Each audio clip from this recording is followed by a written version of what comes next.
Peace and welcome to the culture here on the Black Star Network. I'm your host, Faraji Muhammad. Thank you so much for tuning in and being a part of the conversation. Folks, we got a lot to talk about. First and foremost, I wanted to talk about what happened coming out of the January 6th hearing, the last hearing of the committee, and what they recommended to the Department of Justice. We'll have that conversation. Also, Elon Musk has asked Twitter followers to vote on whether he should stay as the lead of the social media platform. Guess what? They said no. We'll see what happens next. We'll have that conversation. And I'm also going to be talking to my guy Scotty to give us the latest about Deion Sanders, what Deion has said in his press conference after the Celebration Bowl this weekend, why he decided to move to Colorado University. We're going to play a little bit of that video. And of course, the state of Puerto Rico is looking to become an official state of the United States, making the states of the United States 51 instead of just 50. We'll be checking in with Brother Mike and Hotep to get his take on this, the possibility of this happening. So stay with us. All of that is happening on today's edition of The Culture right here on the Black Star Network. You ready? Let's go.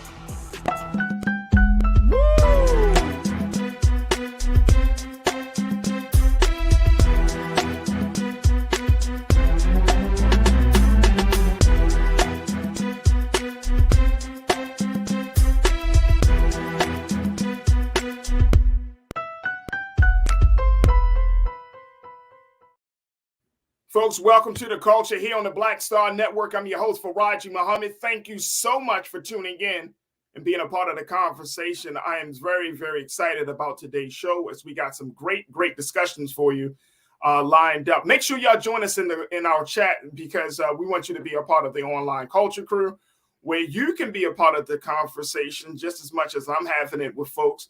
I want to have the conversation with you. So get ready. In a few moments, we'll point out a couple of highlight some of the comments and the thoughts that many of you have about these topics that we got presented for you. And let me share this with you folks. The topics that we got today are hot topics. These are conversations that are happening all around the country, and we want to hear what you have to say. So as we're streaming on Facebook and YouTube and blackstarnetwork.com, make sure that you do your due diligence and join us for the conversation. And we'll see where the conversation goes from there. All right, let's jump right into it. First and foremost, the January 6th committee, they had their last hearing today. And guess what? It's not without excitement. Yep, folks, let me tell you. The January 6th committee has decided to recommend that former President Donald Trump be prosecuted by the Department of Justice. Let me just share with you a little bit about what the committee had to say and what the reports are around this situation. Take a look at this here, folks. This is coming from the wrap-up work with a roadmap to justice for Trump. Now, while criminal referral is mostly symbolic with the Justice Department ultimately deciding whether to prosecute Trump or others, it is a decisive end to a probe that had an almost singular focus from the start. Chairman Benny Thomas, the Democrat out of Mississippi, said Trump, quote, broke the faith that people have when they cast ballots in a democracy. He lost the 2020 election and knew it, Thompson said, but he chose to try to stay in office through a multi-part scheme to overturn the results and block the transfer of power. Yeah, folks. He also, the chairman also said that the criminal justice system can provide accountability, adding, we have every confidence that the work of this committee will help provide a roadmap to justice. And then Wyoming Representative Liz Cheney, the panel's Republican vice chairwoman, said in an opening remarks that every president in American history has defended the orderly transfer of power except one, Trump. Yep. It's official, folks. They have urged Trump prosecution with a criminal referral. I wanted to get your take on this, folks, and get your thoughts on this. Make sure y'all join us in the conversation as you post your comments in our chats. But this takes the discussion to a whole new level, folks. a whole new level. And I want to we're going to play for you in a moment the video of what was said, how everything was, just a little excerpt of today's hearing. But while we're doing that, let's make sure that we get your take on this. Do you think that this was a good move? Do you think that it was necessary for the January 6th committee to refer former President Donald Trump to the Department of Justice to be prosecuted? Do you think this was necessary? Do you think this was the right move? This was the right thing to do? Or should it not have been done? Now, as we mentioned before, there has been already 9 hearings. This was the wrap-up hearing, and we can expect to have a final report before the end of this month. That's what their timeline is. But the question becomes, does this lead to a criminal prosecution of the former president for his involvement? Now, I've said this on the show, and Brother Roland has said, I think a lot of people have just said this, folks. There is no doubt. Let's keep it real. There is no doubt that what President Donald Trump said on that day in front of the White House led to the storming of the Capitol. No doubt at all. No doubt. It's just a matter of proving it and in all of its intricacies. It's a matter of trying to make sure that you can connect the dots for people, that because of what the president said, it led to this, it led to that. That's the part, proving it without a shadow of doubt. Without a shadow of doubt. All right, let me go to you as our online culture crew. Hear what you got to say, folks. Continue to post your comments in our chat, and we will do our best to try to highlight all of you. Very quickly, let's go to Shalinda kicking us off this afternoon. Shalinda, you said Rico charged. Here we come. Marilyn Garlick, do your J-O-B. Do your job, Mr. Garland. All right, Shalinda, I hear you. I hear you. Rico charges. Yes. Let's talk about let's get something from DeAndre. DeAndre checked in. Shalinda, thank you so much, sis. My guy, DeAndre, you say recommend is the key word, though. Let's see what happens after this. I actually think this new wave of anti-Trump Republicans want him out the way to push their current agenda, faces, and candidates. Hey, yo, DeAndre, I think so, too. I think so, too. I think they're getting a little tired of, he cost them some major elections in big states from the November elections. And people have cost people elections all the time, but you cost elections, you're draining the money from the GOP because some of this stuff is coming out of the coffers of the GOP. So you're draining money, you're costing elections, you pushing $99 trading cards. You don't come across as being a legitimate candidate. You don't come across as being one who was in the office before. You come across as being a newbie. You're making freshman mistakes at a senior level. Y'all get the picture, right? So it's like, is the GOP going to ride with this guy all the way till the wheels fall off? Or are they going to look at it, especially when you have a DeSantis? We talked about Tim Scott the other day. When you have all of these other options, your bench, you're like, do you go with the quote unquote former star player, or do you kind of bring in some new juice? And I think that's what the GOP is happening. Now, I want to put this in its proper context as we get your thoughts, folks, and continue to post them. This has never happened before. This has never happened before. Liz Cheney, I shared with you what she said, that all the presidents, regardless of their political affiliations, regardless of their political ideology about who's coming behind them, their successor of the seat, all the presidents have basically submitted that this is going to be the way we do the transfer of power. We're not going to interrupt this. It is what it is, that type of thing, except for this guy. So when you put this in a context that this has never happened to any U.S. president, that no U.S. president has ever put himself in a position where he is seen as the agitator that led to the storming of a Capitol. It's never happened like that.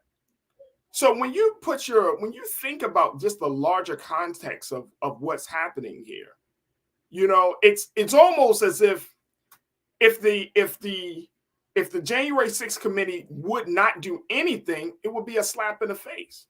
Like if they didn't recommend, and I'm going back to your word, DeAndre, if they didn't recommend anything, it would be a slap in the face. You got to. You really got to. So at this point, this is unprecedented, very historic, very, very historic. And I think that we need to keep that in mind, that you're talking about. And here's the other element of this history part. This guy is still planning to run. I mean, he's talking about running again. He's talking about throwing his hat to be the president again. After all of this, you would think, I got enough heat on me. Y'all understand? I got enough heat on me. Let me lay low for a little bit. Not this guy. He's like, I got enough heat on me. They love me. The lights, they love me. Crazy, absolute madness. And it makes mockery for those who say, okay, this is democracy. And this makes mockery. It's going to be very interesting to see how the GOP plays out on this.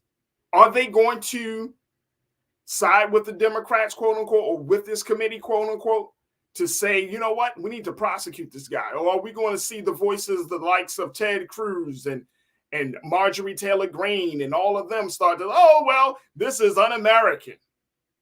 This is going to be interesting. Let's go back to a couple of more of your thoughts. Let's first take a quick pause. When we come forward, we're going to go back to a couple of more of your thoughts. I see my sister Corinna, who did an excellent job coming on the show last week. We're going to have to bring her into the conversation. And so many of you know your worth. You're definitely going to, you definitely said something to us that I think that is very poignant and succinct. So we're going to get your thoughts as well. So stay with us. It's a lot to talk about as we continue the conversation about the January 6th committee here on The Culture, right here on the Black Star Network.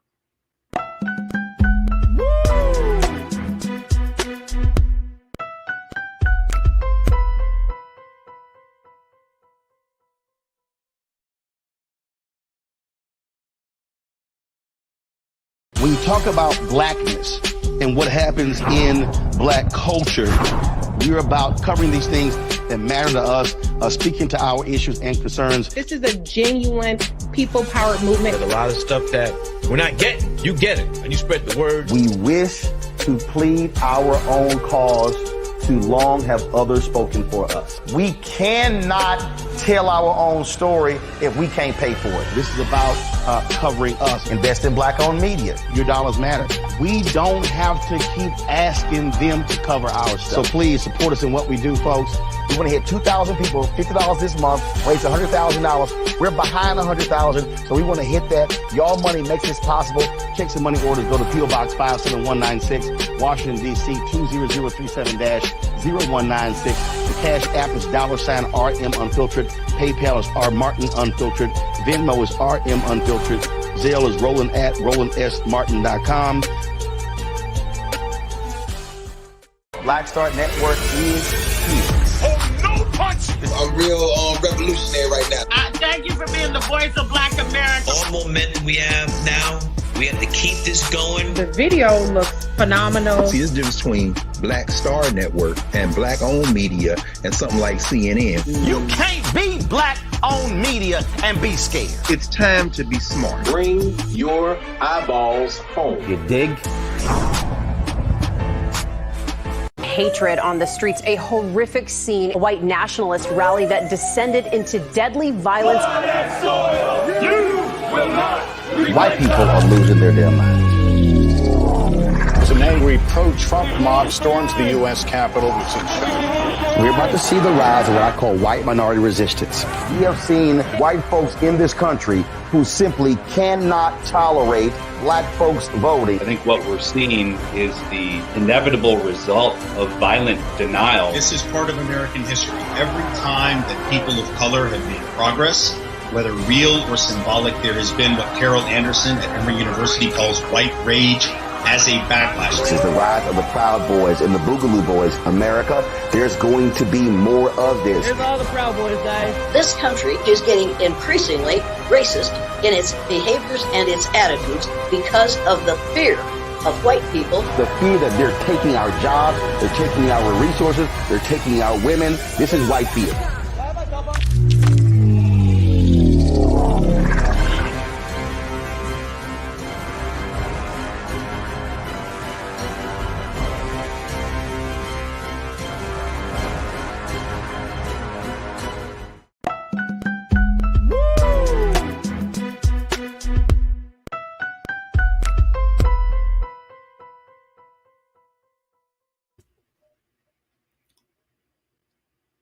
All right, folks, welcome back. We've been talking about the latest coming out of Washington, D.C. with the January 6th committee hearing, where they have took the unprecedented and historic step of recommending former President Donald Trump to be prosecuted for a criminal investigation for his involvement, his extensive involvement in the January 6th storming of the Capitol. This is, like I mentioned, historic, unprecedented for any U.S. president to find himself in. And unlike any other U.S. president, this one president was trying to do his best to disrupt the transfer of power. And many say that he undermined democracy. And so since we are at this place, folks, you know, I expected the J6 committee, and I'm taking your word, Corinna, J6, I expected the J6 committee to make a move like this. If they didn't, I mean, I already knew they did because Liz Cheney was, y'all know, Representative Liz Cheney was going to make this move happen anyway or not. But the point is, they had to. They had to. You cannot talk about checks and balances in a system, and then when one of the biggest breaches, one of the major aberrations of the system happens, no one's there to hold people accountable or put the check back in balance. You got to. You got to. All right, let's go back to here where folks saying, Corinna, you checked in and said, look, now we have to see what the special counsel appointed will do with the J6 committee's recommendation. I agree. I think, DeAndre, you said it earlier in this last segment. You talked about, like, you don't think that they're going to be riding with Trump this quite as much this go around, especially with all of this other stuff looming over the former president. I agree. So I don't think that the special counsel is going to try to hold off on this and all of that. I don't think the DOJ is going to try to hold off on it. I think that in order for this to happen, or in order for America to kind of get some stability back in this uncertain space that we find ourselves in, you got to deal with the Trump situation. I'm going to call it the Trump factor, right? You got to deal with the Trump factor in order for this country to get a sense that justice will be served. No one's above the law. You got to address the Trump factor to bring some order. Now, here's the other thing. Politically, it may not be the best in the sense of you still have very loyal Trump followers out there who may respond in kind. They may respond with the next election. They may respond in violence. But guess what? Deal with that too. I remember when President Biden said, he said, you think you going up against the, never forget. I never heard this flex from the president. He flexed and it's like, this is the United States of America. We will shut you down. We have helicopter, what he said, how he said, he basically made the point that we have machinery, we have artillery, we have the equipment to go to war with you. Speaking to Trump supporters, thinking you're going to come up in here with some little, we will. I mean, and I hope it doesn't get that way, because when you get into a certain space like that, anything could happen, right? So you don't want to cause a civil war, but you got to address this. You got to address this.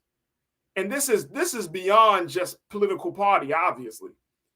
This is talking about order. This is talking about potential anarchy. You got a man in Trump who has literally talked about disobeying, oh, forget the Constitution. We need to just throw that out the window. So if you are calling for there to be violence, anarchy, disorder, chaos, and confusion, you are a problem. You are a real problem. All right, let's go back to what folks got to say. Sean Ryan, you checked in and said, look, we had it better with Trump, though, didn't have to pay an extra $120 for groceries and $5 a gallon of gas. I don't know I don't know where your gas is at or what city you in, Sean, but in LA, gas has actually gone down a lot. And guess what? Well, look. This is understanding that the market is volatile. The market goes up and down. It's not just about the president. First thing, the president doesn't set the gas prices. The president, it's about the marketplace, right? It's about the supply, demand. It's about, a lot of other economic factors. Yes, some people might say, well, if certain presidents were in office, we wouldn't have this problem. We wouldn't have this problem. We might have had a new and much bigger problem. So we can't go back and forth and say, if Trump was in office, we wouldn't be at war with Russia. Okay. We probably would not be at war with Russia, but something else could have happened. We could say, oh, inflation wouldn't have happened. Well, I don't know. We can't, because that's dictated by a different set of factors. So I wouldn't jump to say if Trump was, because I think that one, Sean, that speaks to not understanding how the system really works, how the market works, how you have all of these different components of this system that play off of each other. It's not just about one man, one person sitting in the seat and then everything goes according to plan. Because let's keep it real. When Trump was in office, certain things didn't happen, but a hell of a lot of other things did. January 6th, okay? When we saw that rash of police shootings, and even during Trump's period in office, did that stop, or did he make an attempt to quell the violence there? Did he not bomb protesters, both black and white, that were in Washington, D.C. to walk across the street from the White House to the church so that he could do a photo op? Did that not happen? Is that not problematic that you're bombing peaceful protesters? Come on. We're comparing like apples and oranges in my case, in my view. All right, let's go to Ming Lee, Natasha Surge. You said it's like Trump is one of the untouchables or something. All this evidence stacked up against him and nothing happens. Facts. Hey, Ming Lee, I said that from the beginning. I don't understand it, bro. I don't understand it. But I do understand it because when you have an alliances and you have allegiances, and when you get in a little something here and get a little something there, it creates this type of dynamic, right? Where the person who's at the center of it really don't get held accountable, really is not punished. And so that's what we're seeing. Good point. DeAndre, see, you said facts, the show looks good on paper, but what actual truths will be told? What actual justice will be served? What are the consequences either way? There's pros and cons to everything, but facts are facts. Right. So the man couldn't do a transfer of power. And I'm going back to what Sean Ryan pointed out.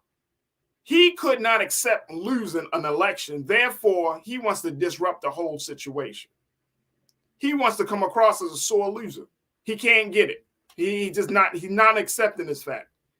He puts out a lie, right? A lie that the election was a fraud. He's harassing people. Y'all remember from that testimony from the J6 committee of those two black women, the one that was the poll worker down in Georgia, caused her life to be a living hell. Is that what you want, Sean? Is that what people who just volunteered their time for us to exercise our quote unquote right to go to the polls And because a joker don't like the fact that he lost, it's okay. Yeah, it will keep him in office. But you're going to make her life a living hell. Please. And it's just simple. It's about the fact that this guy constantly is under scrutiny. And I'm going back to what Ming Lee said. And nobody wants to hold him accountable. You're not above the law, bro. You're not above the law, Trump. You're not above the law. All right, let's go to one more comment. Then we got to take our next pause. But Tiana, you checked in and said they were going to raise prices anyway. The corporations took advantage of the pandemic. Come on, let's talk about that for a moment, quick moment. Exactly. We acting like, oh man, these are. How about the PPP loans that were given to major companies that was initially for small businesses? That happened under Trump. Was that fair? No. How about schools and other institutions that already have large endowments getting PPP loans? Individuals. Go down, look. You could go to, look, remember when the government when they talked about Biden giving back money for student loans, you had Marjorie Taylor Greene and other Republicans talking about, oh my gosh, the government should not be helping people and to this extent. But then when you look at their records, they got millions of dollars in PPP loans to get their businesses and their other individual efforts out of the dirt. That happened under Trump. Should we not say anything? Come on. Corporations are reaping rich while the people are in a public health pandemic, a public health crisis. We talking about, well, inflation shouldn't happen. But the corporations are setting the prices for a lot of this stuff to happen. Right? The people, the constituents, you and me, we got to get masked up. We're told not to go this place and that place. We're talking about all these precautions. But then these companies are just, while we are trying to stay healthy and well, they reaping rich. Please. There needs to be a disruption in all of that madness because it's not fair, nor is it right, nor is it good for the American people, especially Black folks in this country, especially marginalized communities, poor whites, Latinos, the Native Americans, the Asian Americans. Everybody is catching it. And we're supposed to care about a corporation or other entity because they can't get a tax credit or they can't get the benefits. Please. All right, look, we're going to take a quick pause. When we come forward, we're going to switch gears. Let's talk. When we're talking about having these conversations, well, where do you have them? We have them on social media. Well, it looks like one social media company on Twitter is under scrutiny because its latest leader has put himself there. We'll talk about it. We'll check in with Shireen Mitchell, who is our tech analyst, and give us some insight around this Twitter poll that says Musk must go. Stay with us. That conversation is up next here on The Culture on the Black Star Network.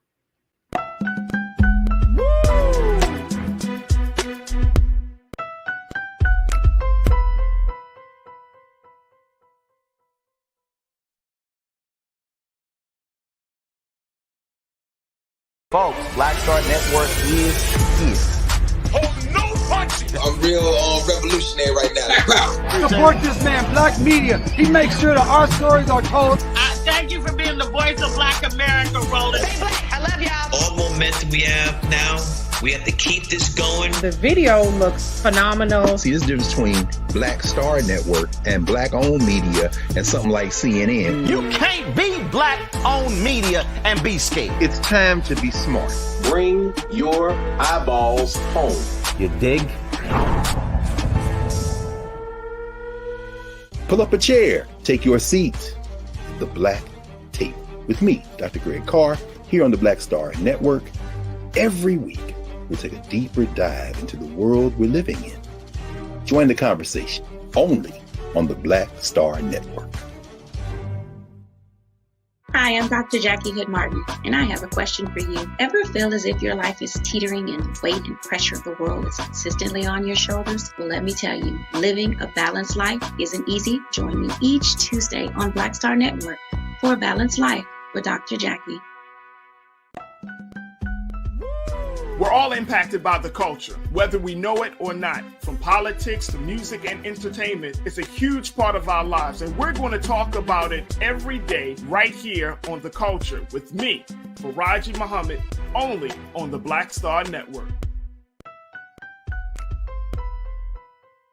I'm Deborah Owens, America's Wealth Coach, and my new show, Get Wealthy, focuses on the things that your financial advisor and bank isn't telling you, but you absolutely need to know. So watch Get Wealthy on the Black Star Network.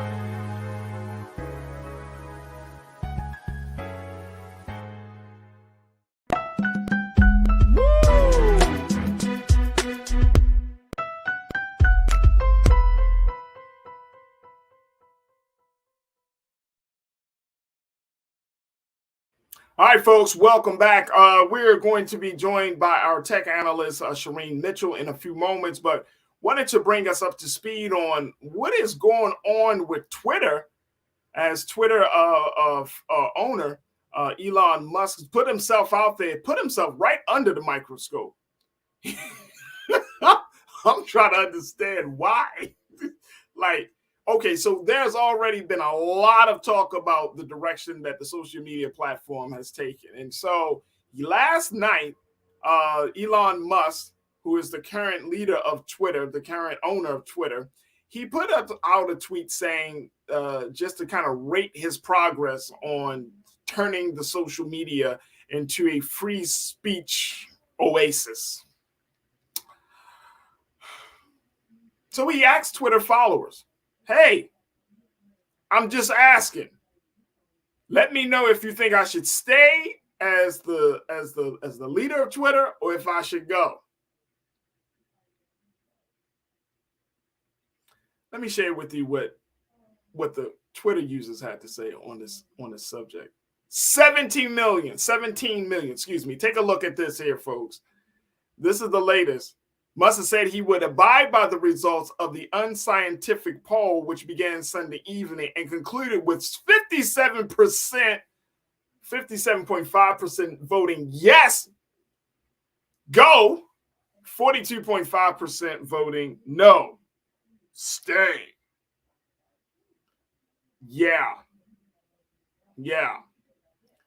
So according to the poll results, Mr. Musk, you must go.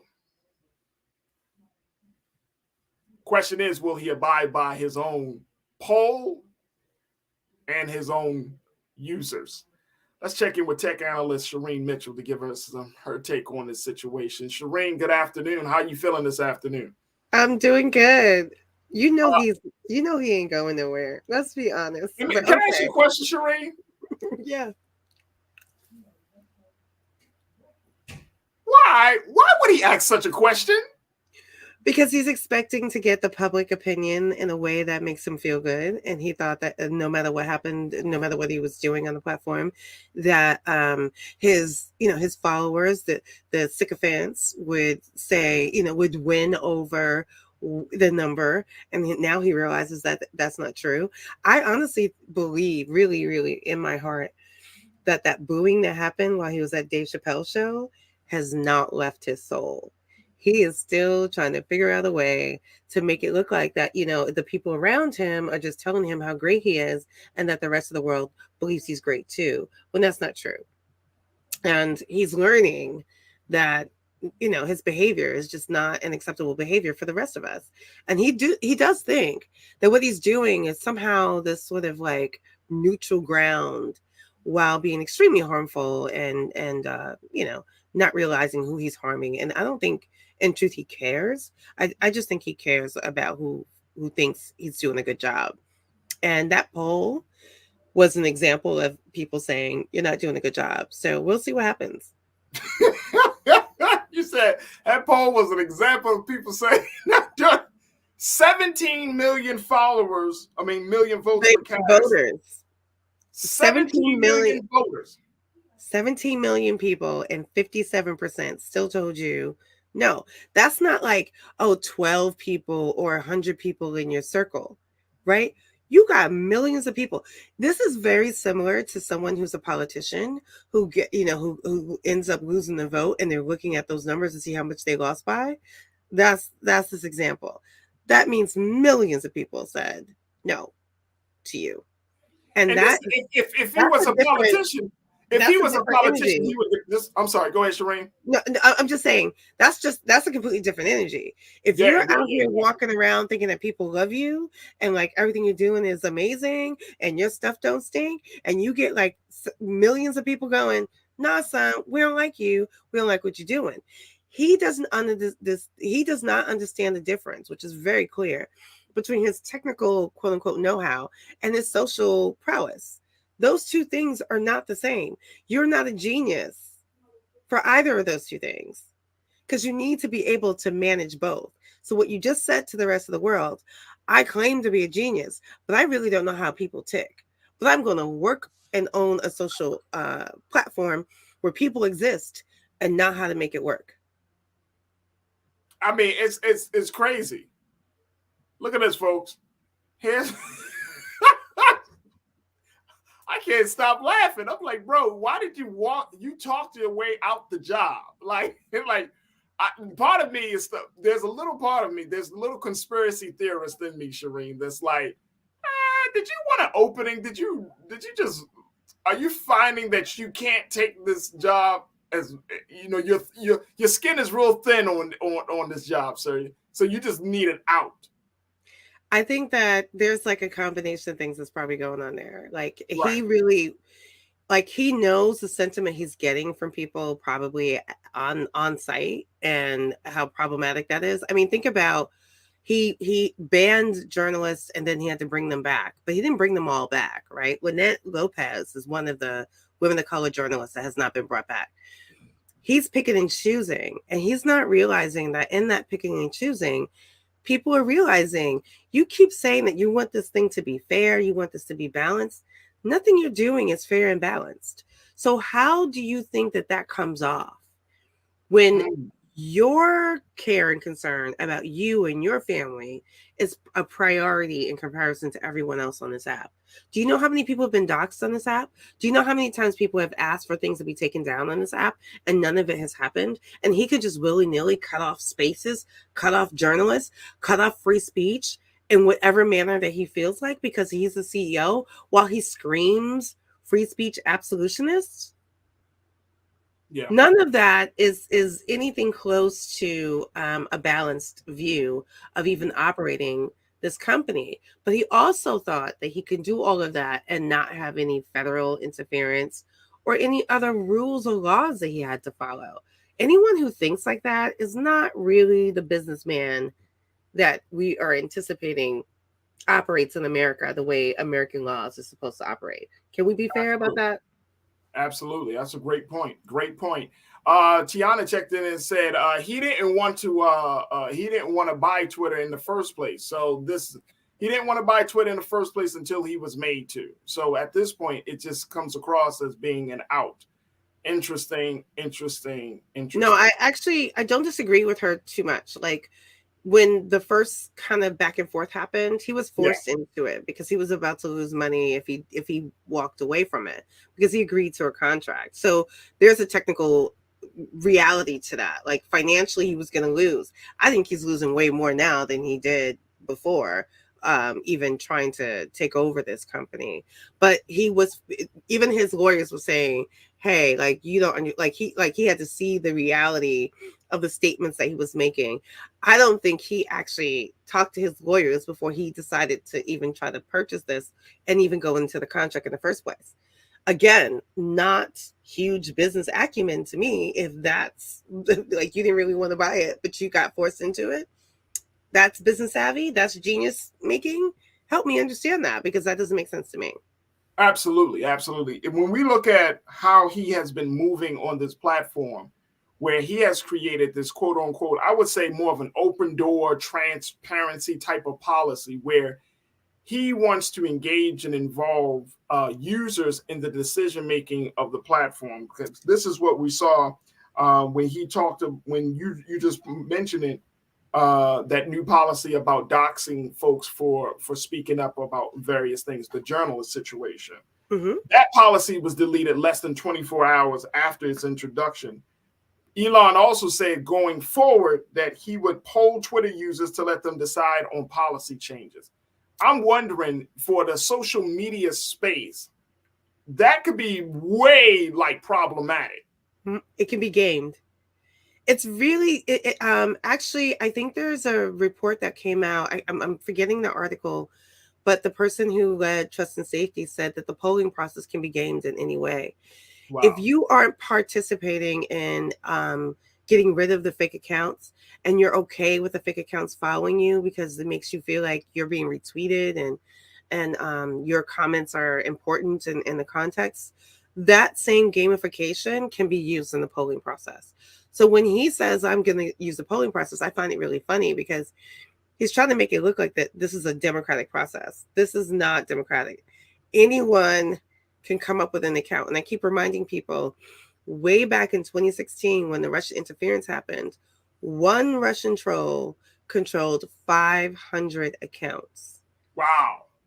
So if that was the case back in 2016, we may have gotten some removed and some mitigated. But can we just be fair about, like, is that truthful in the context of the polling? That's really important in this context, because people, and I'm sure he believes this, by the way. I'm sure other people believe that no matter what happens with this poll, he's at least getting the real conversation. But honestly, him as well as Agent Orange 45, Trump, before he got off the app, he had like about 80% of his accounts were fake or manufactured. So, Elon Musk is not that far away from about 70%. It might be lower. So the polling process that he's looking for is that he's looking for answers that he already has planned in his head. Like when he did the poll for Agent Orange 45, he was already planning to bring him back on. He said it already. Wow. He wanted to make it look like, oh, this is just, the public is also agreeing with me. That is not the case. That's not how this works. And the manipulation of even the narrative of that is also problematic, in my opinion. Absolutely. Shireen, we just to hold on just for a few moments longer. We got to take a quick pause. When we come forward, we're going to continue the conversation, continue to take your thoughts about Twitter, as this new poll shows that Elon Musk must go. What's your take on that situation? Stay with us. That conversation continues up next here on The Culture on the Black Star Network.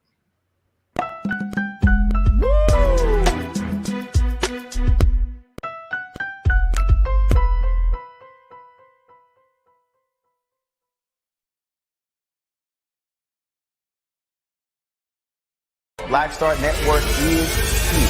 Oh, no punch! I'm real revolutionary right now.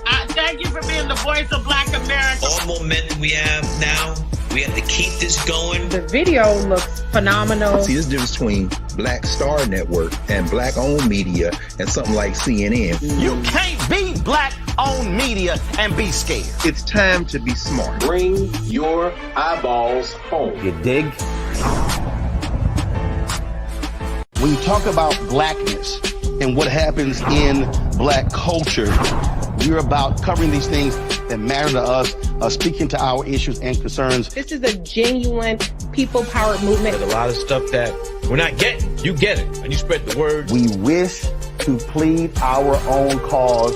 Too long have others spoken for us. We cannot tell our own story if we can't pay for it. This is about covering us. Invest in black-owned media. Your dollars matter. We don't have to keep asking them to cover our stuff. So please support us in what we do, folks. We want to hit 2,000 people, $50 this month, raise $100,000. We're behind 100,000, so we want to hit that. Your money makes this possible. Checks and money orders go to P.O. Box 57196, Washington, D.C. 20037-0196. The Cash App is $RM Unfiltered. PayPal is R Martin Unfiltered. Venmo is RM Unfiltered. Zelle is roland@rolandsmartin.com.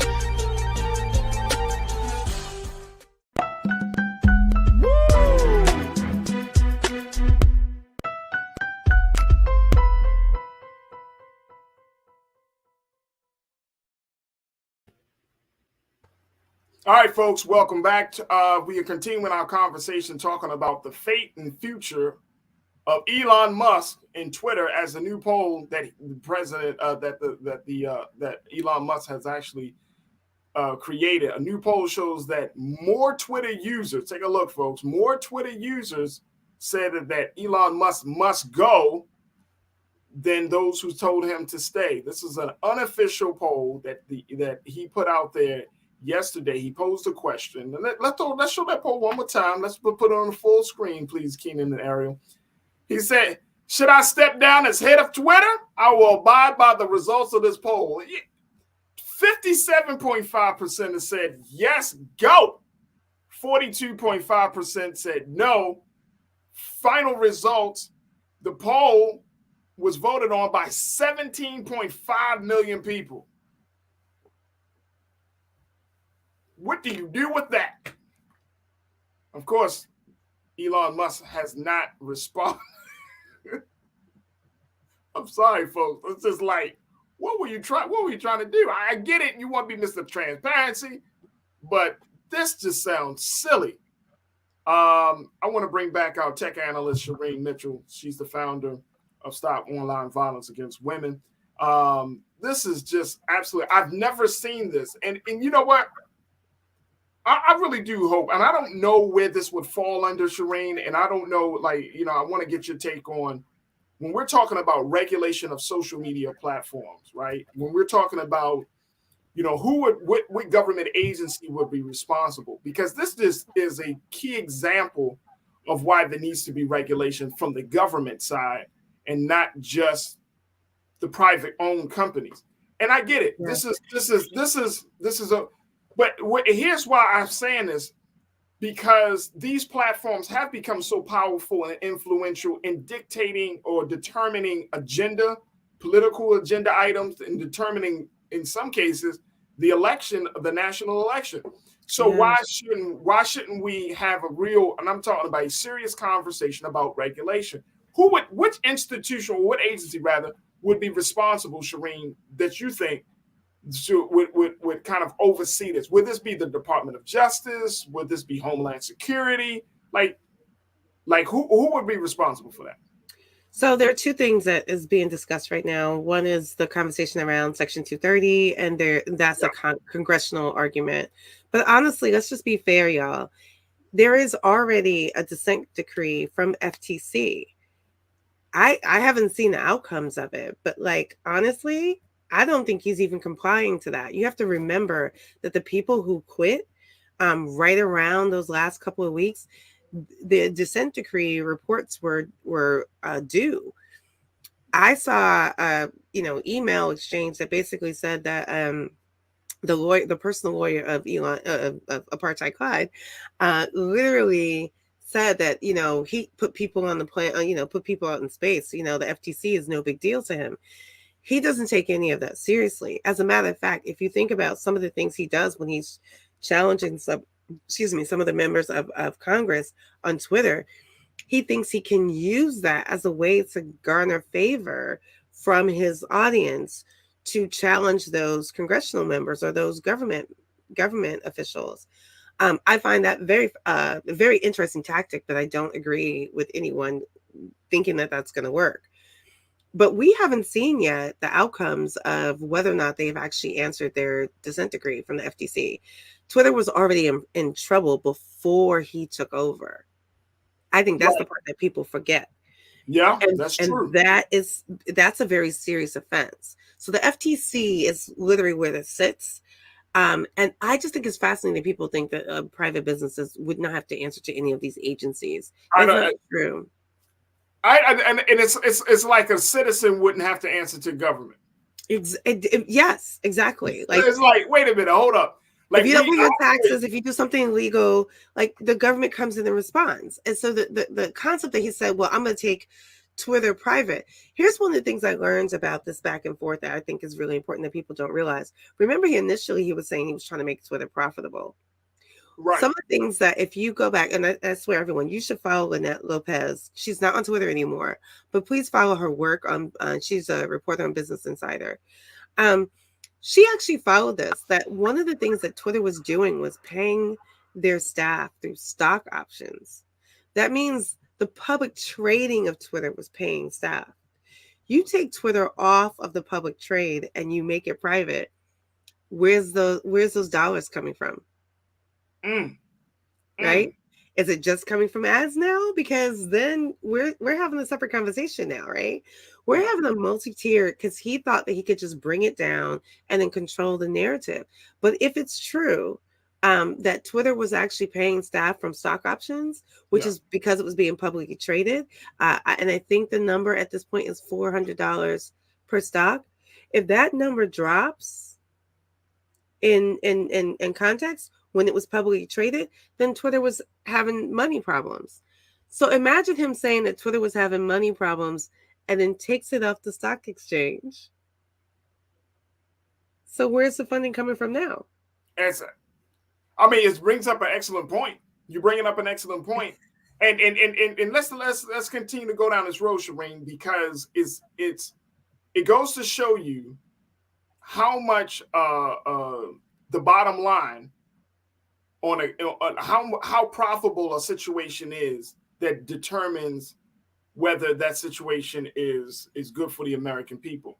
And you can't look through that lens of capitalism, money making, profitability, bottom line. You can't continue to look at this lens and say, oh, okay, this is good and this is not good for the American people. Like, your lens is already clouded.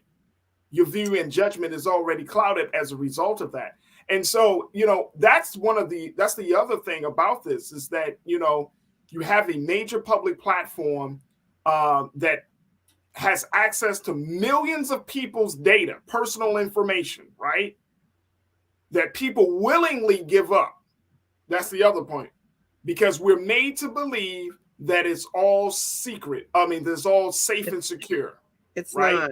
And it's not. And even though we know that, right?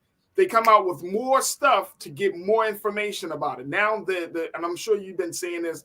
Now there's the technology around faces, and I get it.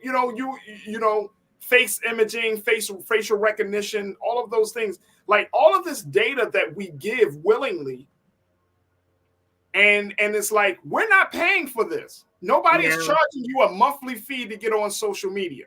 You're paying for it with your data. You're paying for it with your data, right? That's what you're paying for. That's what you're doing. And now it creates this other world, this other space where now these social media platforms have so much information about you that now they can dictate how, play with your behavior, appeal to your senses. It's just getting really, really kind of like big brotherish, and it's getting to be in a different space of the conversation. But more importantly, the money. The money is at the root of all of this. Yeah, I think about that in the context of like people not understanding what happened with the Lancer thing, which I think is what you're speaking to, is the AI and the avatar graphics that happen. The bottom line is that someone created an AI product. Actually, two things have happened recently, and I just want to make sure that people understand this.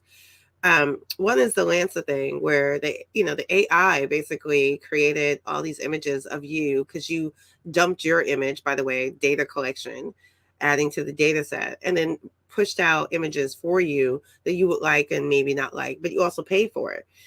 You're paying for it, but the person who's getting the money is the person on the other end who basically dumped a whole bunch of other data sets from other artists and now is getting money for something they didn't do outside of creating the AI. The same thing happened. There's like a book out. I can't remember the name of the book right now, but like a gentleman did the same thing. He created a book where he asked, an AI chat to basically tell a story about a girl, and it created both images as well as the story. He's now selling the book. He didn't create the story. He didn't come up with the narrative. He didn't come up with the images, but now he's selling it, making money from it. we're having a really difficult conversation about like the way in which our data is being used to basically profit individuals who can basically code, right? And can come up with something. But the AI itself is not neutral. It basically is stealing from all of our ideas that's already in the ether, all of the data we've already given it, and it's using it to allow certain people who can figure out how to manipulate the AI to give them resources that they need. That is to say that AI is in itself not faulty. It is the people who decide to use it for these means. And that's the problem I think we're missing. And this gentleman who's taken over Twitter has not learned about that concept, even though he's in the tech space. Because I really don't think people understand the problem with Twitter isn't a tech problem. It's a social problem. And not understanding those distinctions is the reason why he's failing at this particular part. Because if you remember, if he said, I just need code, I need to fire people who are not doing the right code. Remember that? How long is your code? That is not an engineering framework. You don't ask people how long is your code. You want to know what the code does and how it works. You don't care what the length of it is. So in those moments, even I know he is not an engineer. He's not the genius you think he was. Shireen, we got to stop it right there. I'm blown away by that because you're absolutely right. We're seeing this and it's unraveling and it's very, very problematic. And we haven't even talked about some of the things, and certainly I'll bring you back on, but we need to talk about how that impacts Black communities, marginalized community, how it impacts women of color specifically. I mean, we have to talk about this because we're seeing the breakdown of a social media platform, and yet we're still haven't fully processed it yet. And I think we need to have some much more. No, we need more conversations about this because I don't think people understand the ramification. They keep calling him Elmo. I call him apartheid Clyde because people don't realize the damage and the harm that's really being inflicted, not only in the tech industry, but on this platform alone. That is Shireen Mitchell, who is our tech analyst here on The Culture. You can find her at Digital Sister on all social media platforms. Shireen, thank you so much for your time. Thank you for having me as always. I'm always willing to come back. Oh, thank you so much. Awesome. All right, folks, we got to take a quick pause. When we come forward, let's switch gears. Let's talk about Deion Sanders, who came out to set the record straight about his move from Jackson State to Colorado University. We're going to share with you what the Hall of Famer had to say. And also, we're going to have a conversation about Puerto Rico wanting to become the 51st state of the United States. Stay with us. The Culture is coming up next here on the Black Star Network.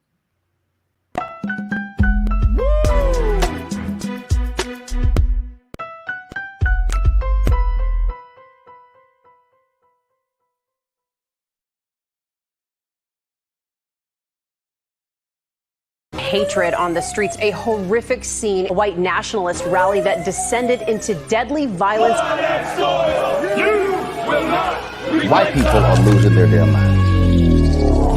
As an angry pro-Trump mob storms the U.S. Capitol, we're about to see the rise of what I call white minority resistance. We have seen white folks in this country who simply cannot tolerate Black folks voting. I think what we're seeing is the inevitable result of violent denial. This is part of American history. Every time that people of color have made progress, whether real or symbolic, there has been what Carol Anderson at Emory University calls white rage as a backlash. This is the rise of the Proud Boys and the Boogaloo Boys. America, there's going to be more of this. Here's all the Proud Boys, guys. This country is getting increasingly racist in its behaviors and its attitudes because of the fear of white people. The fear that they're taking our jobs, they're taking our resources, they're taking our women. This is white fear.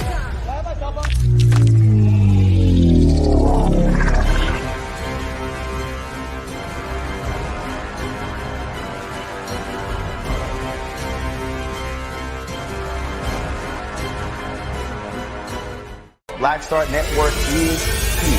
Oh, no punch! I'm real revolutionary right now. Thank you for being the voice of Black America. All momentum we have now, we have to keep this going. The video looks phenomenal. See, this difference between Black Star Network and black-owned media and something like CNN. You can't be black-owned media and be scared. It's time to be smart. Bring your eyeballs home. You dig?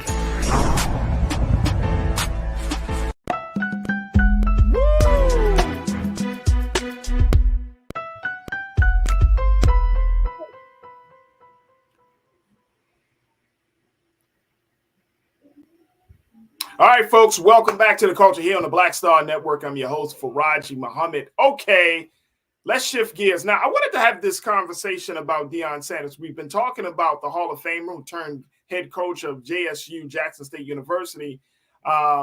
We've been talking about him for the past few weeks because of the impact that he was able to make in just that 2 year time, 3 years time, well, about 2 years time that he was with the university in Jackson State in Mississippi. But more importantly, the impact that he's made on HBCU and black college football and the understanding of turning a team that was not as successful into a successful team over a short period of time is absolutely amazing, to say the least. Now, that has led to Deion Sanders making a new decision to take his talents elsewhere, from moving from Jackson State, Mississippi, all the way to Colorado, which is a PWI or predominantly white institution, that got people in a uproar saying that he turned his back on his people and his community. Let me bring my guy Scotty, who's host of and the founder of Offscript TV that you can find on IG, and get his take on this. Because Scotty, thank you so much for being a part of the conversation. We got Scotty on. Let's bring Scotty in. But I wanted to play something that I saw over this weekend because, and if you haven't had a chance, folks, Black Star Network, Brother Roland was down for the great Celebration Bowl that they had and this past weekend.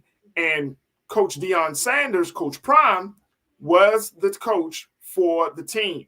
He had said this before when he made his announcement that he was moving to Colorado, that he would continue to coach the team during the Celebration Bowl. This is what he said. Then I want to get Scotty's take on it, and I want to hear from you folks of my online culture crew. Check us out what Coach Prime had to say.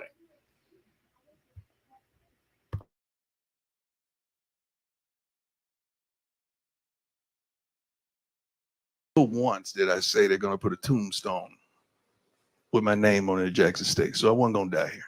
Y'all know that. Everything I said I would do, I did. Everything I said I wanted to happen, I tried my darnest to make it happen. We've exceeded, I think, expectations in some realm. But when I don't fit into someone else's plan and purpose, now there's ridicule. But you forgot about my plan and God's purpose. That's where the dysfunction comes. I reached a point where I said to myself, we're going to go out there and recruit another great class. And we were, and TC will. And we're going to win again. So at what point do we keep dominating that you don't get mad at us for dominating? Because it's a level of dominance where you start to turn.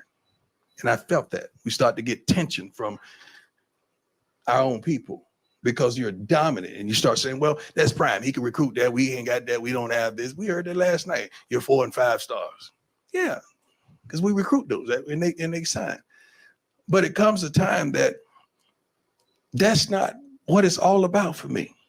I'm a winner. I've always won. I'm going to win. Y'all know that if you've done your homework. But it's bigger than that.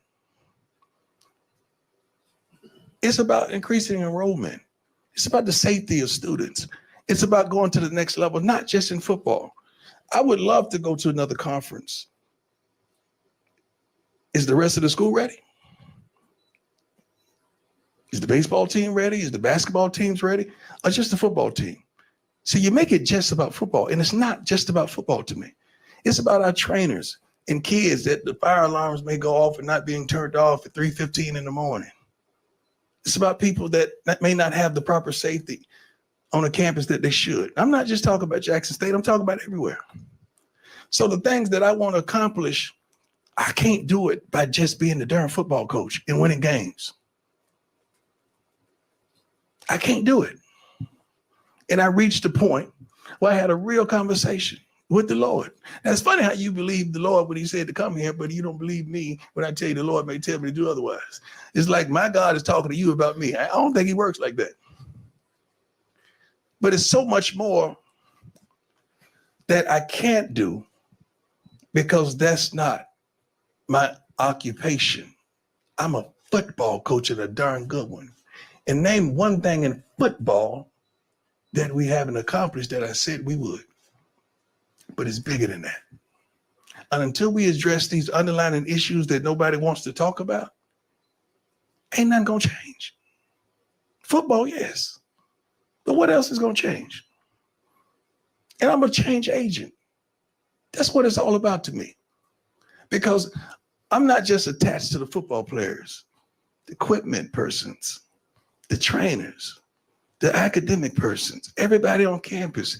When we leave, you're gonna find out what all we did. Because they don't really talk about the positivity until we go.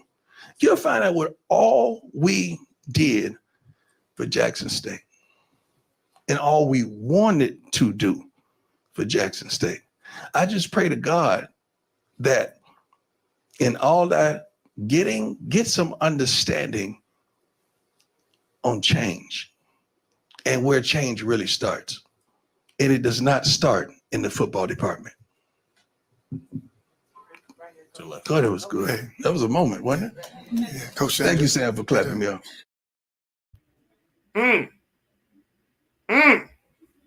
Is he setting this? Did he set the record straight, Culture Crew? Share your thoughts with me. Post your comments in our chat on YouTube, Facebook, Black Star Network.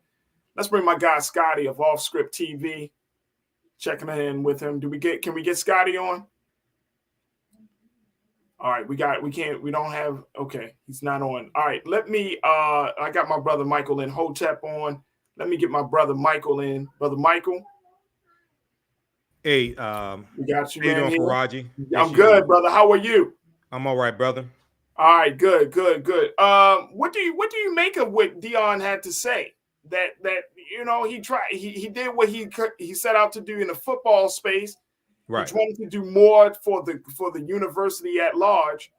And he just made a decision that he felt was the best decision for him. People are still upset. People still for a certain type of way, Brother Michael, about this change. But what do you make of it? Well, he's talking about purpose. And he said he was led to Jackson State University, led to HBCUs by God. And he's basically saying he's led to Colorado State by the same God as well.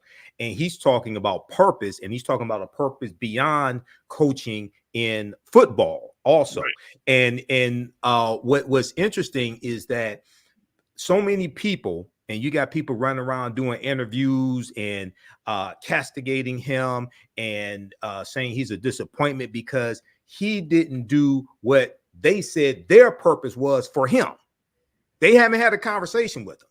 Yeah. Okay. He's talking about being driven by the same passion, by the same God that brought him to Jackson State University. And he's talking about increasing enrollment. And it sounds like and we're going to find out all that he did with Jackson State University as well, because as I said, I can't remember. Actually, he was on Charlene Mitchell's show here in Detroit, 9:10 a.m. WFDF, the radio station I'm on, and also talked about it on my show.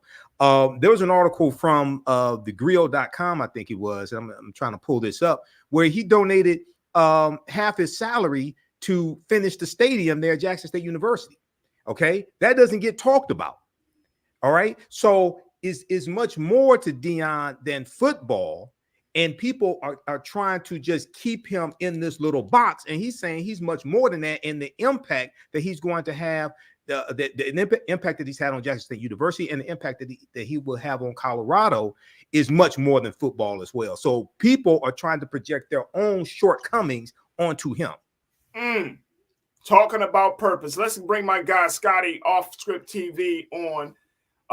Hey, Scotty. What's goody? Hey, how you doing, brother? I'm doing well. So Dion just wanted to set the record straight this weekend, giving some remarks about his decision. What do you make of it, Scotty?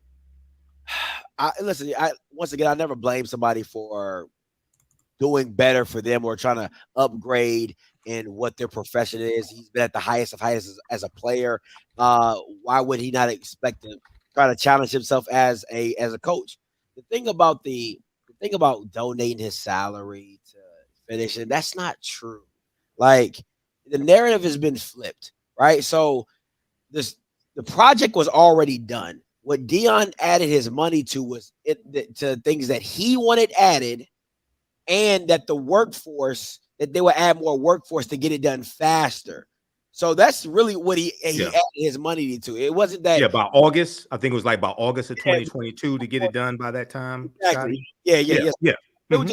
He wanted to start the season with, the player, the renovations being done towards the Walter Payton Center so that his players could go in to have the players lounge. And it's nice. Don't get me wrong. I've seen it. It's nice inside. But, people like to kind of, change the narratives a little bit. And then you get all this prime, as we call them in the space, primettes who are prime. But you're like, you haven't been on the ground, or you haven't talked to the people on the day-to-day at the HBCUs who say, like, don't get me wrong, they're grateful for Prime, but there's a lot of things that Prime did not do that he gets a lot of credit for that it had nothing to do with him.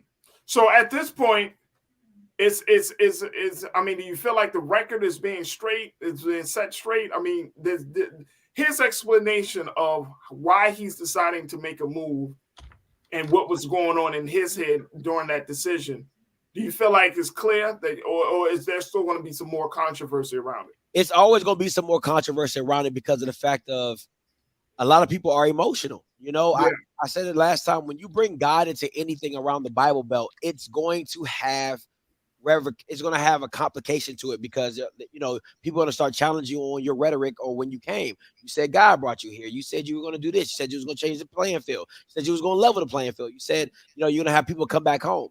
So now you have all these players that came to HBCUs and you leave. Now all the players you brought that were supposed to level the playing field, that was supposed to change the game, they're leaving with you to go to Colorado. So now Jack State is back into the deficit that it was when you first got there. So how does that make sense?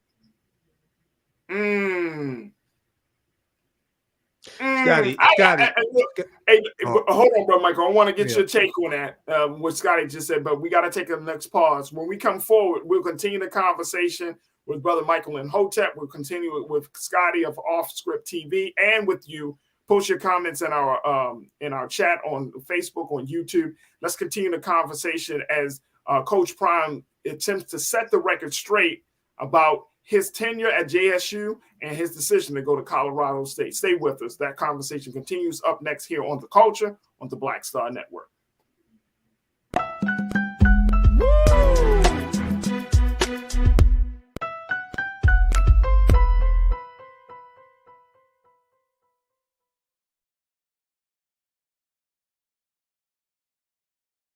Pull up a chair, take your seat. The Black Tape with me, Dr. Greg Carr, here on the Black Star Network. Every week, we'll take a deeper dive into the world we're living in. Join the conversation only on the Black Star Network. Black Star Network is here. Oh, no punch! I'm real revolutionary right now. Thank you for being the voice of Black America. All momentum we have now, we have to keep this going. The video looks phenomenal. See, there's a difference between Black Star Network and black-owned media and something like CNN. You can't be black-owned media and be scared. It's time to be smart. Bring your eyeballs home. You dig?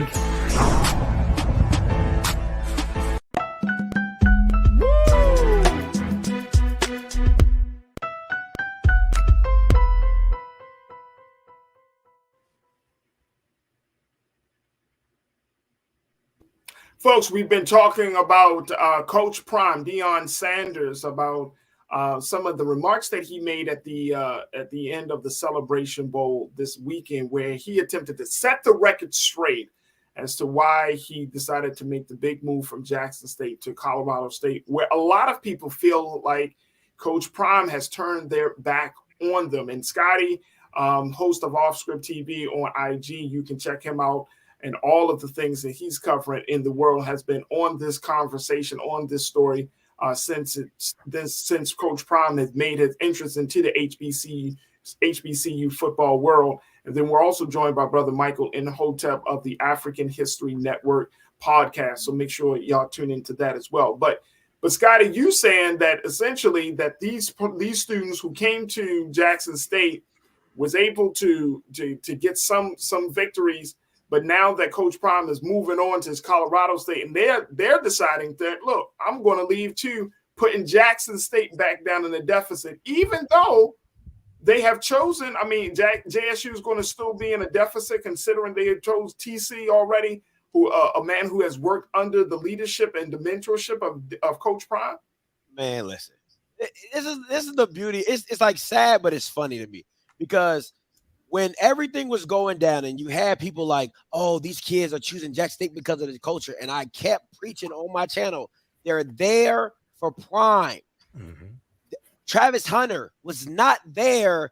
Listen, I agree with what Deion said when he brought Travis Hunter and said, you know, if you come here, you would change the culture, you'll change the narrative, which he did. For that month, everything was about that. But who's in the transfer portal? Travis Hunter. Who also is in the transfer portal? Kevin Coleman, who's also his own son, Shiloh. I mean, I can go. There's 30 kids in the transfer portal as of right now that he has some ties to bring into Jackson State. So I asked everybody who's watching this, was it for the coach or was it for the culture? That's the question, because the narrative Deion was pushing was that these kids need to come back home to Jackson State, to HBCUs, so that they can change the culture. Well, if you done took the players and you take them to PWI, what culture they changing up at Colorado? Well, let me ask you this though, Scotty and Michael. Should we even put that type of expectation on college football players? I mean, in the big scheme of things, right? Like, you're playing college football, right? These guys, for them, and Scotty, you can tell me if I'm wrong or not, but they are trying to put themselves in the best position to be a part of the NFL or to go pro, right? Yeah. That's what I'm assuming that's it. But then now it's like, and I think this is just across the board, not just with college football, but I think this is with any sport on a collegiate level. You're trying to figure out what's the best way for me to get to the big times? What's the best way for me to get to the pro? Should we even, Brother Michael, have a conversation about, hey, do this for our people. Do this for the culture. I mean, seriously, I'm just saying, because at the end of the day, they're wanting to be football players. We're not talking about people that want to be scholars and researchers and professors. Right. They want to play professional football, man. They didn't go to JSU to play for prime time because they wanted the PhD. they went there basically because they want to become pro. I feel like we're conflating a lot of different things here, Scotty. We are. I think a lot much. of people are. Yeah, I think a lot of people are. So I can understand them wanting to leave JSU to follow Deion Sanders to Colorado State University because they want to follow a winner. And that was their coach. Right. So I could totally understand that. But what I think Deion is done, and this is what I was trying to get to before Scotty. The break, and the question I wanted to ask Scotty is that, do you think Deion Sanders has laid a blueprint for success for the next coach and a blueprint for other HBCUs to follow and coaches at HBCUs to follow? Because I see this as something bigger than just one person. Right. Okay. What are your thoughts on that, Scotty? What blueprint? I mean, like, think about it. Okay, I'll just give it to in the basis of it. Right. Okay, we need an NFL Hall of Famer who's a black icon, who, because this is a one of one. Deion's a one of one. There's no other Deion Sanders. So you need a black icon, NFL Hall of Famer who has the pizzazz as Deion, who has the marketing guru, who's never stepped foot at Harvard, but they should have a Harvard class of marketing given to Deion Sanders. I just don't know where you find somebody else like that, because Deion was bigger than Jackson State. Right. The only person you can probably go to is a Ray Lewis, an Ed Reed. But if you go there, there's still no guarantee. Deion was never a guarantee. Ray Lewis would not be a guarantee. Ed Reed would not be a guarantee of what they would bring to that institution or what success they will bring. Because I don't care how much you love Deion Sanders. If he didn't win, there wouldn't even be a topic. This wouldn't even be a conversation. But at the end of the day, Deion Sanders is always going to be Deion Sanders. So it wouldn't have been. It's a win-win for him, right? If I go to Jackson State and I turn it around and I get to coach my son and we do big things, that's great. If I go down there and I fail, he still walks away as Deion Sanders. But what is Jackson State left holding the bag on? The same situation they are now. Well, maybe it's Scotty. It's Scotty. And I'm glad, Brother Michael, you posed that question because now it's like I have a follow-up to it. All right, cool. So here's the thing, though. If that's the case, then Jackson State needs to have a plan. Absolutely. Absolutely. And the plan, listen, I posed the question to you guys. Who's the head coach of North Dakota State? I don't know. But they win. Right. They are a national powerhouse, not because they have Deion Sanders or Ray Lewis coaching there. It's because they are the flagship of that state, but they have a great football program. They recruit. You know what I'm saying? I can do the same thing about UIW. I can do the same thing about Sanford. I can do the same thing about all these FCS programs that win and don't have a big name guy at that institution. So what my blueprint is get a solid coach that can recruit and go beat some people in football that actually matter. Because if you go back, what was Deion Sanders' highlight win? Beating a 5-6 Campbell? You had the #1 recruiting class for 2 years straight. You never played any of the big boys. And then when you get in the MEAC, the Celebration Bowl, you get your butt whooped twice. So what? I mean, I just... What he did was he brought a lot of attention to JSU, brought attention to a lot of people who don't follow HBCU football. And this is what I'm saying. So it may not be. It has to be somebody who can coach and somebody with a football background. They probably played in the NFL. They don't have to be as big of a name as Deion Sanders. But when one of the things that really made him successful is media, but especially social media. I'm not successful on the field, but garnering attention is media, but also social media. Okay, because clips of him in the locker room talking to his team, inspiring his team, things like this, interacting with parents, things like this. This gets into social media, which draws more attention to Jackson State University. So it's a whole marketing plan behind this that I think other HBCU coaches can learn from. They may not have a big name like Deion, as big of a name, I should say, as Deion. They may not have the flair, because the flair goes back to when he was playing, football and baseball at the same time. Okay. And I remember him, and I read his autobiography, How Success Ruined My Life. How Success Almost Ruined My Life.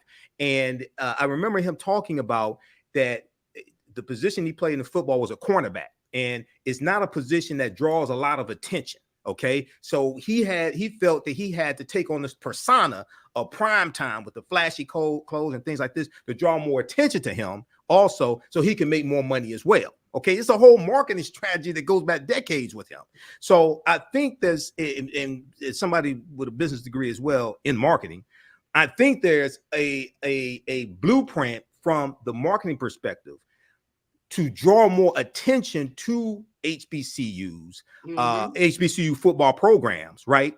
And follow something that we learned from Deion Sanders, regardless of who the coach is. You have to win, of course. Right. I agree with Scotty on that. You have to win, but there's a whole marketing perspective here that I think a lot of people can learn from as well. Absolutely. Lori Parks checked in. Lori, you made the comment similar to what Brother Michael just made. You said this is the time for other ex-NFL players to step in to coach HBCU football programs. Now, here's the thing, and Scotty, I want to get your take on this. If this is the model, and I'm saying this from JSU's perspective, hey, let's get a big name, let's draw them in, let's get some wins out of this big name, let's get some money for the program, this type of thing. And personally, I'm more of a systems thinker. I'm thinking, hey, get something out of each big name that you bring to the table. Absolutely. Right? Get something out of it, not just the fans, the flighty stuff. I'm talking about get something legitimate out of it. You know what I mean? Start to build your situation. But I don't know. It's like, look, JSU was going to take this, since JSU decided to take this risk and it paid out for them, right? My concern is this might be seen as the ultimate business model, but it reminds me of when LeBron went down to Miami. Y'all know what I'm getting at.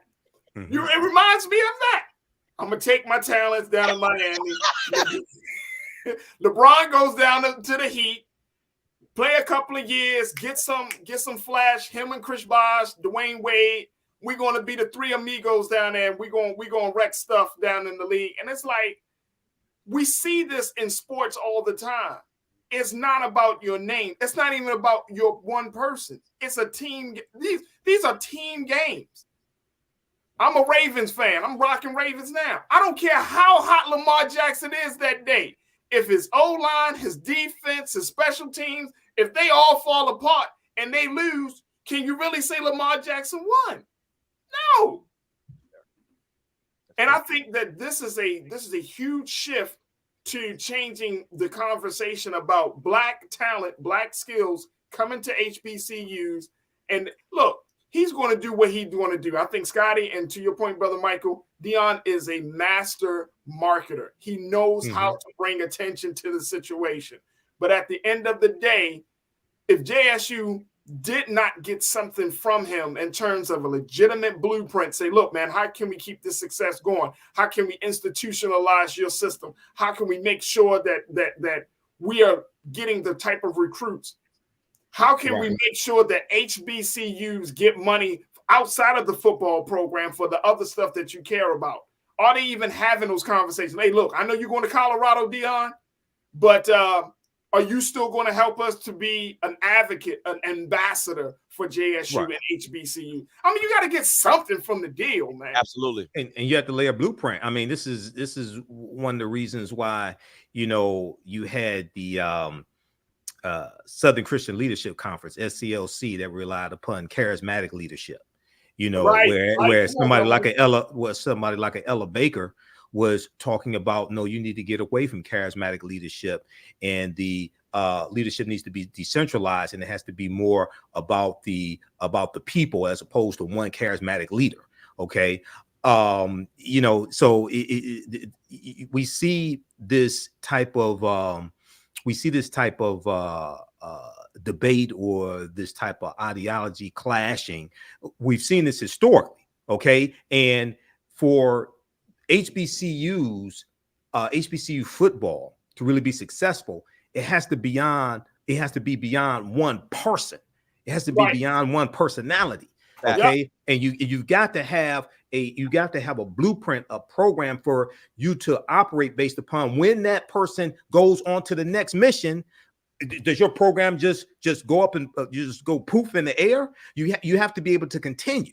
And that's what I think a lot of these JSU has to do, and a lot of HBCUs have to do. They have to have a succession plan after that one person who won the championships and brought the players. After they go on to the next assignment, what do you do next?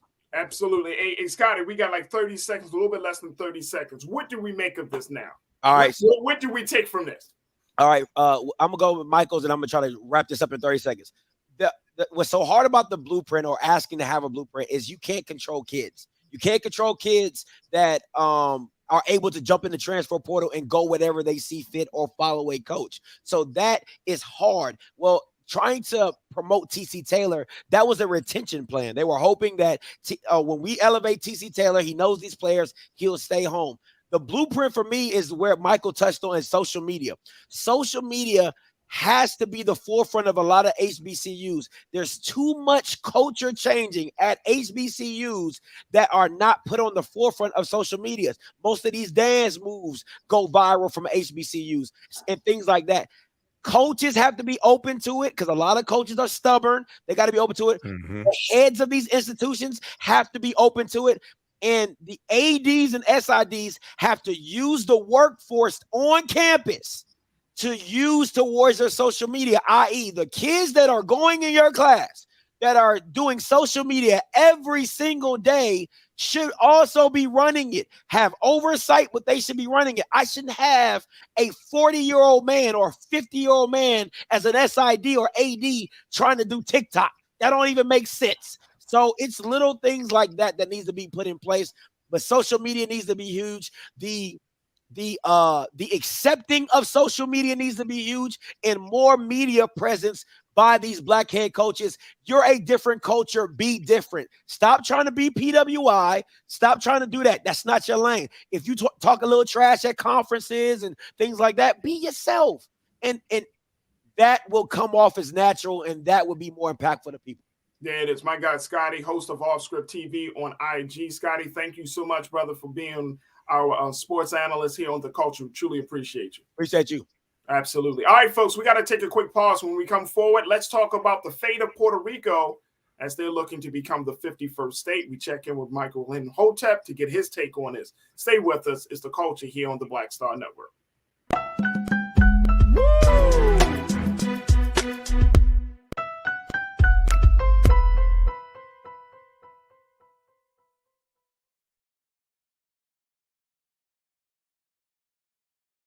I'm Deborah Owens, America's Wealth Coach, and my new show, Get Wealthy, focuses on the things that your financial advisor and bank isn't telling you, but you absolutely need to know. So watch Get Wealthy on the Black Star Network.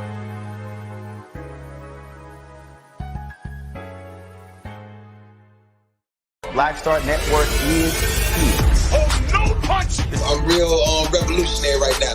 Thank you for being the voice of Black America. All momentum we have now, we have to keep this going. The video looks phenomenal. See, there's a difference between Black Star Network and black-owned media and something like CNN. You can't be black-owned media and be scared. It's time to be smart. Bring your eyeballs home. You dig?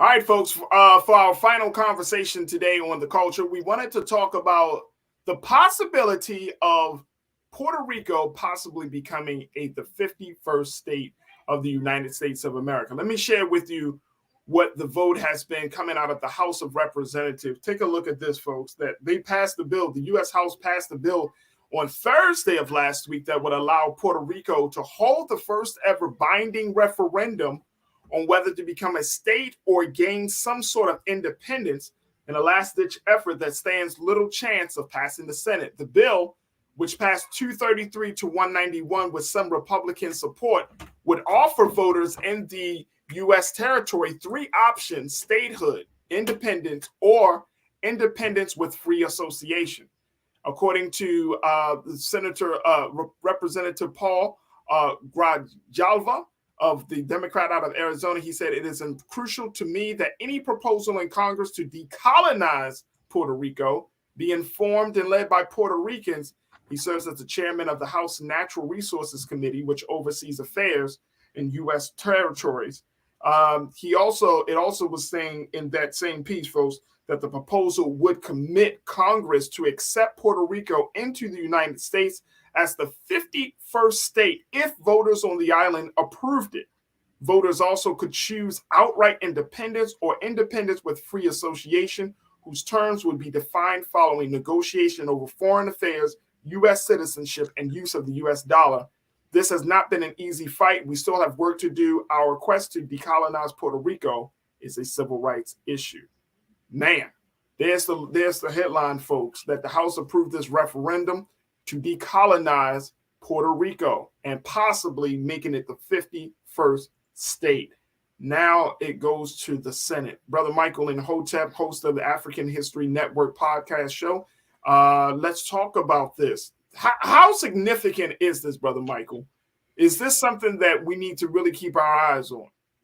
Yeah, I think this is very significant. We know that Puerto Rico became a territory of the United States in 1898 as a result of the Spanish-American War, and Puerto Rico was conquered by Christopher Columbus in 1493 on one of his voyages. He went on 4 voyages, and he conquered on behalf of the Spanish crown. So it was Spanish territory. We know they're setting up plantations like sugarcane plantations, things like this into Puerto Rico, and they were importing Africans in, enslaving them into that land as well. So if now they are Puerto Ricans are U.S. citizens, but they can't vote in presidential elections. Okay, from their homeland, they can't vote in presidential elections, and so they don't have statehood. All right, they're not a independent country, and they don't have statehood. They are a territory of the United States. Okay, so they're in limbo.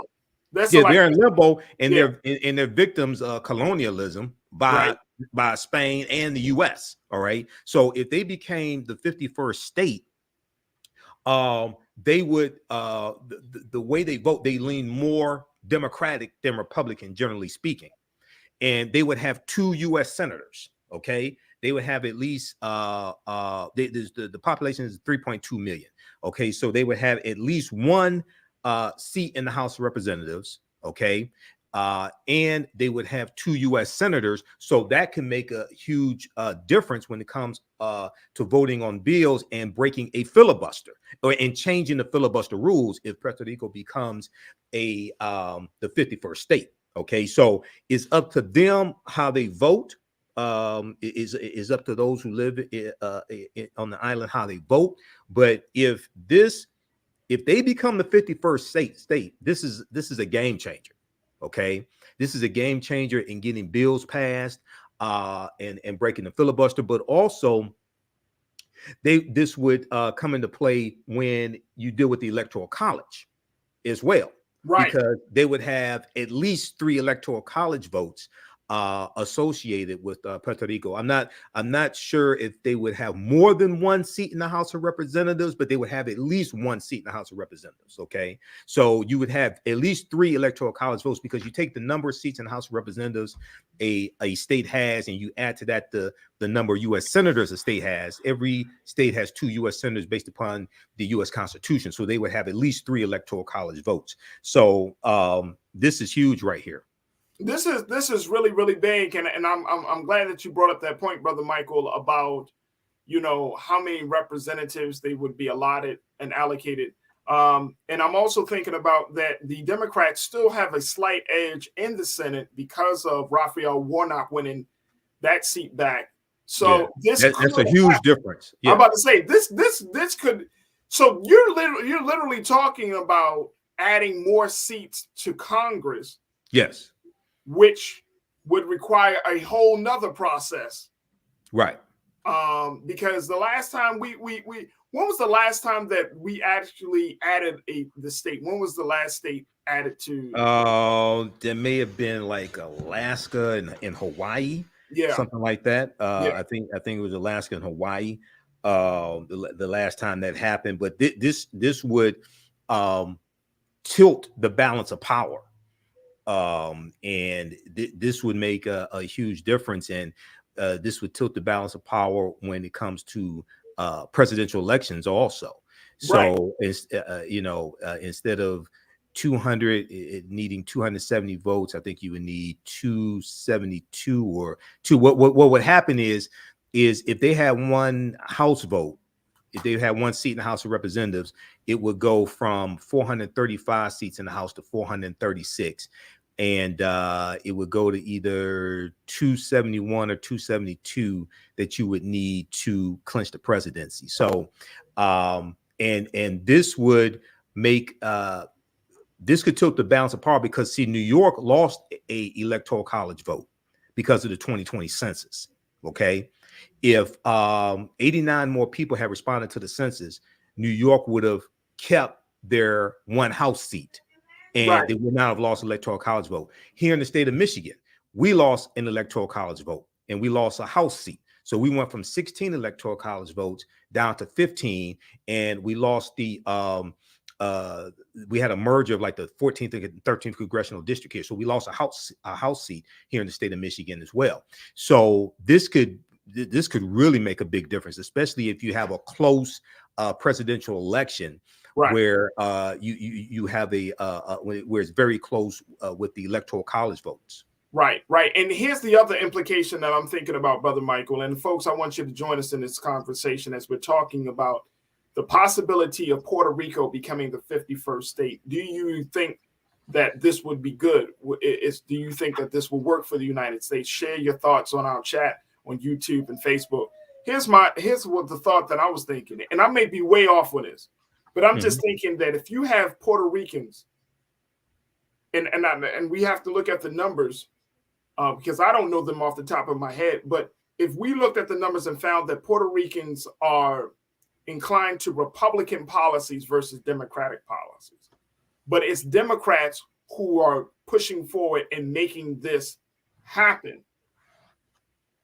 When you said that this would shift the balance of power, not just in terms of the votes and the number of representatives, I'm thinking just in terms of the overall sentiment of the American people. I'm thinking like this could bring millions of people under the Democrat. Possibly. So the population in Puerto Rico is 3.2 million. I'm not sure how many are of voting age. Right. But if you just cut that in half, you're looking at about 1.6 million. It can make a big difference. But what would happen is you're going to have you would have a fight between both parties trying to cater to those people there to get their vote and cater policies to those people there. And the other thing that we have to remember is that you got a lot of people of African descent in Puerto Rico as well. Right. Okay. So that's a wild card there also, that we can't forget that as well. Right. So you got them black folks, them black Puerto Ricans, right? Yeah. Not just the light-skinned, fair-skinned Puerto Ricans. Right. You talking about them dark black folks. The ones they don't show you on the Travel Channel. Right. Yeah. You're exactly right. Yeah. You got them black folks. I know you probably remember that. And I think he was Elian Gonzalez. Remember that whole debacle? Yeah. Mm-hmm. You know what I'm saying? And that's when I really learned, Brother Michael, like, oh, they're light-skinned and they're dark-skinned Puerto Ricans. Like, right. Oh, okay. Same thing with Cubans. Same thing with Cubans. Right. They were Cubans and all of that. So it's like, but so, when you have that, I'm thinking about all of that. The implications, the ramifications of this could be huge, right? Right. But they got to go through that process of getting statehood and then being added. Right. And it has to be the Senate has to vote on this as well. So we'll see what happens in the Senate. Absolutely. This is going to be interesting, folks. So certainly we're going to do our best to keep our eyes on this situation. Brother Michael, we got a couple of moments left. Talk to us about your classes that you got for us. Well, actually, Wednesday, December 21st is going to be our last class of 2022, our last class session. We're going to do a special session of Ancient Kemet, the Moors, and the Ma'afa, understanding the transatlantic slave trade, what they didn't teach you in school. So we're dealing with some of the history of the Moors and how the Moors lose power in Spain. And then we get into Christopher Columbus as well. So this is a good topic here, dealing with Puerto Rico in 1493. We're going to talk about that. And at the beginning of the class, we're going to talk some about the winter solstice and how the winter solstice is connected to Christmas. And we'll deal with some of the origins of Christmas also. So visit our website, theafricanhistorynetwork.com. We look at some of the pre-Christian origins of Christmas. Visit our website, theafricanhistorynetwork.com, and scroll down to the class, theafricanhistorynetwork.com. This class is on sale $60, regularly $130. Keep scrolling down past the Kwanzaa stuff. All right. And we do the sessions live. All the sessions are archived and recorded. You can go back and watch it anytime. Scroll right below that. You can go back and watch it anytime. So a year from now, 2 years from now, you can go back and watch the entire class. So next class is Wednesday, December 21st, 7 p.m. to 9 p.m. Eastern Standard Time. And we have a bundle pack of these classes. Also, you get both classes for only $100. That's over $260 value. I would say this information is PG-13, so you can use this with your youth as well. And we have a bundle pack of my lectures in digital download format.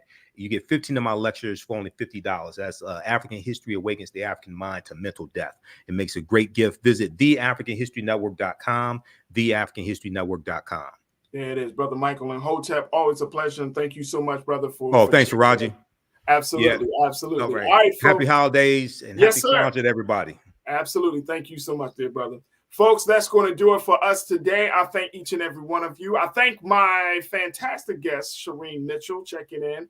I thank my guy, Scotty. I thank Brother Michael and Hotep.